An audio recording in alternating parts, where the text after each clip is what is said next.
الحمد لله والصلاة والسلام على رسول الله. السلام علیکم و رحمت الله و برکاته. برادران عزیز،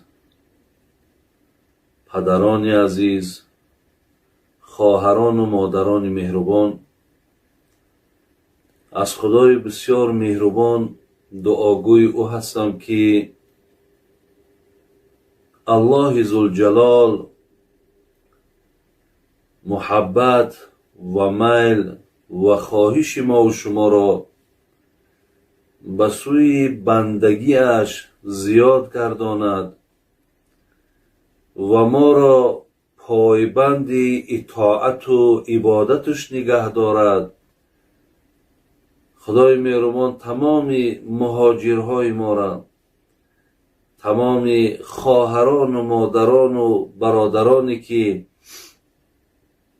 دور از این وطن هستند، برای بهبود زندگیشان در هر یک جای مشغول کار هستند، خدایا هر جا باشند کاراشون در برار و کشایش و الله مهربان حفظشان که در دلهاشون که بسیار مقصدهای نیک دارند، خداوند با مقصدهای نیکشون موفقشون گردان، با صحت و سلامت به نزد نزدیکانشون خدای مهربان برسانی. ربنا تقبل منا انك انت السمیع العلیم و تب علینا انك انت التواب الرحیم. آمین یا رب العالمین. برادران و خواهران عزیز، الحال من انشاءالله سوالهاتون رو میخونم و جوابهاش گوش اندازیم.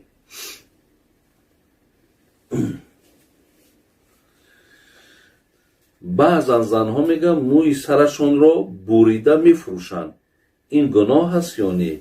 البته خواهران و مادرای عزیز، ما حق نداریم که انا موی های سرامون مثال بریده و او را مثال یک مبلغ مانیمو فروشه، یعنی همون پولی همون برای ما و شما درست نیست. ولی در حدیث دیدم، حدیث ابی سلمه که امام مسلم میارد، میگه کان ازواج النبی صلی الله علیه و سلم یاخذن من رؤوسهن حتی تکون کل وفرتی، یعنی زنهای پیامبر هم مویهای سرشون هم میبریدن ولی از شانه ها پایانتر، یعنی از شانه بالا نی، یعنی خودشانه مثال همانند مردها نمیکردن، بلکه از شانه پایانتر، زیرا که در زن موی سر یا موی دراز این بسیار یک زیبایی او زنه با زاید میکنه و در شریعت هم همچنان و یا مثال بریدن یا او را برده فروختنش اجازت نیست. از همین لحاظ این کار خواهران و مادر عزیز ما باید نکنن. حتی همون نزد دروازه همون جوگی هایی که میآیند برای خریدن موی سر، نه، موی سر اصلا از نگاه شریعت موی سر، بعضی لطه هایی که مثال استفاده می شود یا ناخون، هر یک مثال گویم که هر چیزی که از بدن جدا می شود و یا با موافق حدیث زیر خاک کردن در کار، او را زیر خاک میکنن، او را مثال مبلغ کرده و فروختنش اجازت نیست است. سوال دیگری آمده است که ساعت را در دست راستمانی گناه است و یا پیامبرمان چله داشتند و در کدام دستشان بود؟ مثلا ساعت اکو در زمانهای پیامبرمان نبود برادر عزیز، ولی انگشتری بگیم یا چله میگن یا عربه ها خاتم میگن. این را من در حدیث ها دیدم، حدیث امام بخاری در رقم 3106 از حضرت انس روایت میکند که رسول اکرم صلی الله علیه و سلم کان خاتم النبی صلی الله علیه و سلم فی هذه و اشار الی خنصیر من یده الیسرا. ایراد انا گویم هم امام مسلم در حدیث 2095 آورده است. پیامبرمون میگه، حضرت انس میگه ангуштариш мегад дар хинсир буд. Хинсираш ина ангушти майдара арабҳо хинсир меган, инаша бинсир меган, инша вусто меган, инаша саббоба меган ва инаша ибҳом меган. барои ҳамин яъне дар назди ғайри мазҳаби имом шофиӣ, яъне мазҳаби моликӣ ва ҳамбалӣ ва ҳанафӣ меган ангуштари паямбар дар дасти чапаш ва дар ҳамин дар ангушти хурдаш буд.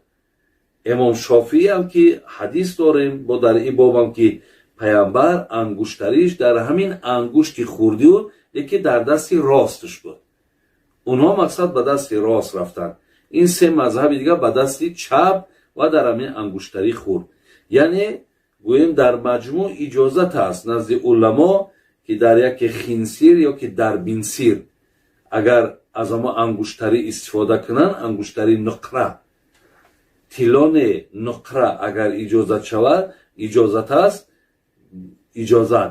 ва ба ривояти ҳазрати алиам ки наҳӣ кардан паямбармон саллаллоҳу алайҳи васалам аз ду ангушт, яке аз ина вустову аз саббоба, ин ду ангушт мақсад ангуштарира манъ кардан ки дар инҳо истифода накунем. яъне ҳамин ду ангушта мешавад ки мо истифода барем. саволи дигаре кардан. ман зани дуюмам, ҳомиладорам, ду тифл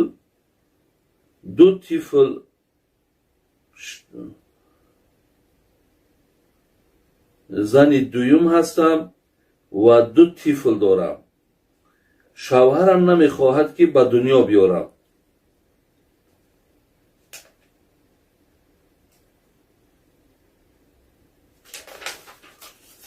аммо ман гуфтам ба дунё миёрам. оё гунаҳгор мешавам агар гапашро нагирам? яъне ман фикр мекунам ё савол мисле ки ман зани дуюм ҳастам ва мехоҳам ки мақсад ду фарзанд ба дунё биёрам, вале шавҳар барои ман намегузорад ки ман мақсад фарзанд ба дунё биёрам.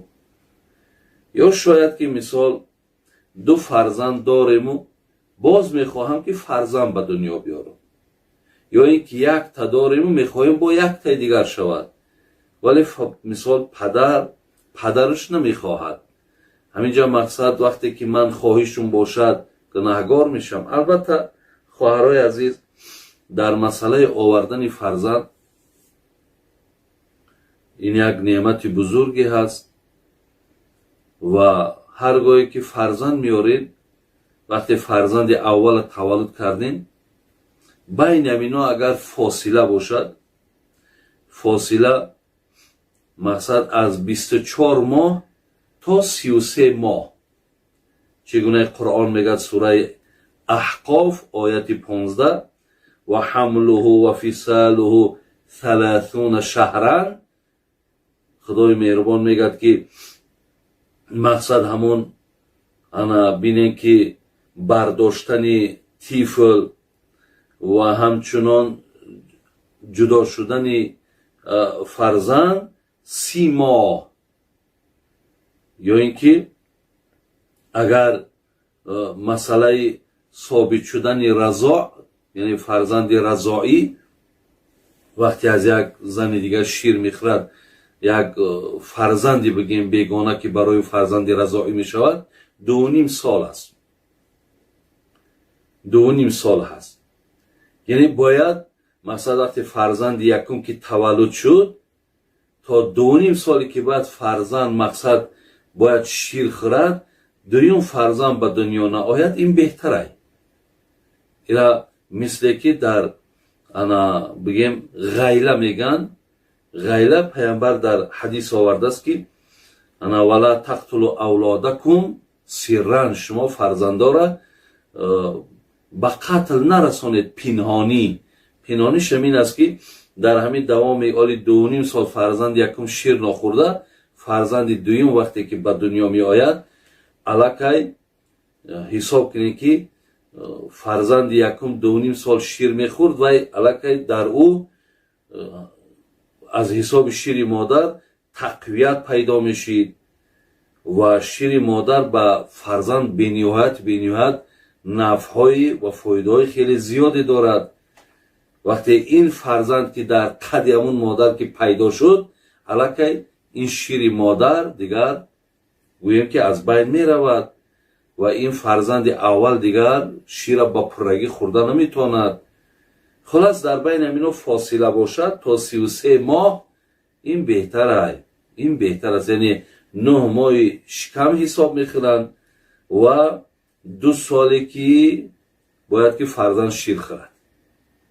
همین جمع همیره 33 ماه میگن. انشاءالله فرزندا بعد مقصد خدا خواهد بسیار خوب میان، بردم میان، سلامت میان و مادرم و پدرم در همین بین با مقصد خیلی یک آرامیش و آسودگی را هم باز احساس میکنن. تصور کنید که این فرزند مقصد وقتی اولی همون مشکلات و غم شای اولی نو 1 ساله شده گیدن، فرزند دوم به دنیا میاد. همون حال یا مادرها را ببین چقدر مشکل است. برای همین یعنی این من به خاطر آن گفتم که اینم مسئله در کاری هست که بین اینها دا شما یک فاصله بگذارید.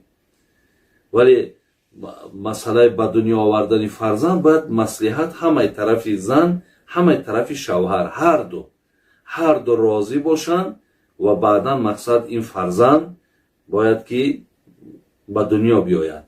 این نور با بالای نور می شود.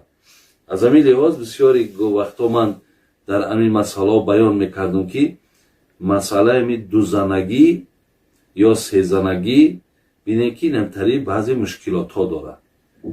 همین برادرای ما بگیم یا خواهرای ما در همین مسئله ها اولی ناتیارن.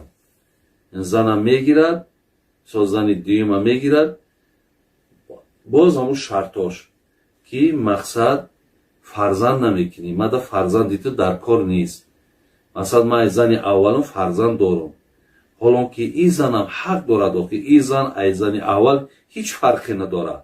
اینش هم زنه، اینش هم مقصد مسئولیت ها به ذمه تو داره. این را محروم کردن ای فرزند تو حق هم نداری. برای همین این مسئله ها را خواهرها و برادر عزیز خیلی و خیلی جدی ببینین. مصلحت ها را چی قدر مثال دور اندیش باشین، بعد مقصد دست به این کارا بزنین.